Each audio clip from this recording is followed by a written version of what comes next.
Hi, I'm David Johnson, and this is Verse by Verse.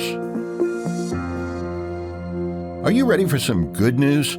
I'm not talking about some cute little story about a puppy finding its way home or a tattooed biker helping an elderly next-door neighbor. Those are nice stories, but they're never going to change the trajectory of a world that seems to be spiraling toward chaos on all fronts. Comforting ourselves with feel-good stories is like taking a painkiller for a deadly disease. It may relieve the immediate pain, but the fundamental problem is still there and the outcome is unchanged. As the daily deluge of disaster that seems to make up our news reporting rolls out before us in the various media, we feel helpless to do anything to change events that are so obviously outside of our control. Psychologists talk of compassion fatigue, especially among those whose lives are based on trying to help those who are the victims of the various forms evil can take in today's world. It is tempting to turn away and try to find a way to distance ourselves, lest the ugliness and suffering become overwhelming. People seek escape through entertainment or drugs or any number of other distractions that often create nothing but emptiness. So what would constitute genuine good news? Ralph Waldo Emerson once wrote, "Properly, there is no history, only biography." His point was that history is not simply places and dates and events.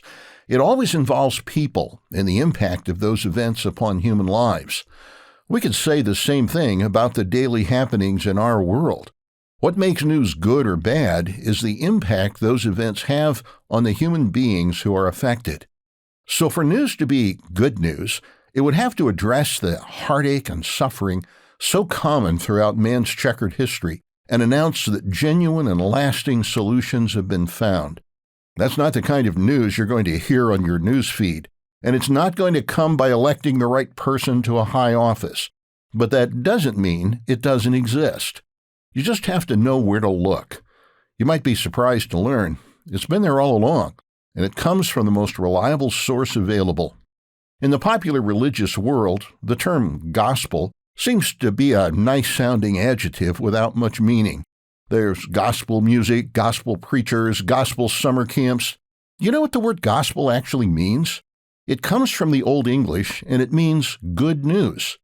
But if you try to look up a definition of the word gospel, you'll find it seems to mean different things to different people.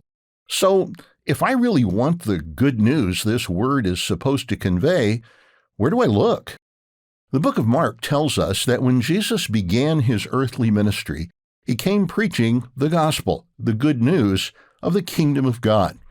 If the kingdom of God is what Jesus called the good news, maybe we should see it that way too. So why did he say the kingdom of God would really be good news? It's a big subject and worth the time to consider, but our passage for today can point us in the right direction. Let's read it. It's Isaiah 11, verses 9 and 10. "They shall not hurt nor destroy in all my holy mountain, for the earth shall be full of the knowledge of the Lord as the waters cover the sea. And in that day there shall be a root of Jesse, who shall stand as a banner to the people. For the Gentiles shall seek him, and his resting place shall be glorious."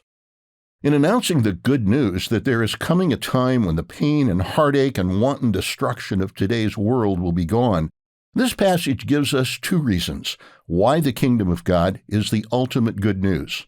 The first one is that when that kingdom is established, the knowledge of God's way will be abundantly available to everyone on earth.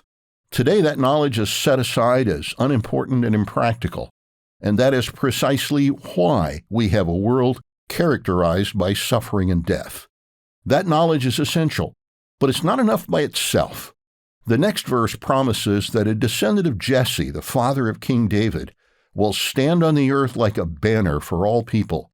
In a time of turmoil, a banner shows people where to come for safety and protection. Jesus Christ, the King of the kingdom of God, will return and stand on the earth like a beacon, showing the way to all who want to learn the way of peace. For most people, even those who profess Christianity, that kingdom is a mystery, but it doesn't need to remain that way for you. Check out the show notes to learn how to download a free copy of the booklet, The Mystery of the Kingdom. Isn't it about time you read the ultimate good news? Verse by Verse is a companion podcast to the Daily Bible Verse blog, which you can find on the Life, Hope, and Truth Learning Center. Check out the show notes for more.